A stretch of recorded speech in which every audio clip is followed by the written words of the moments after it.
dyan, ilalim sa LRT mismo, baba ng LRT Monumento, galing ka sa Quiapo.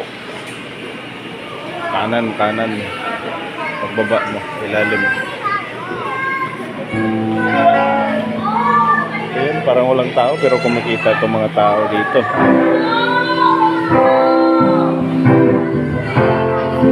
Ayan, yan ang buhay niya.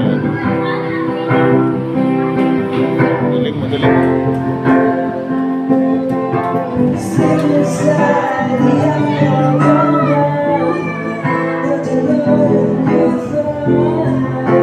Yan lang hanap buhay niya dito sa Manila. Kanta-kanta.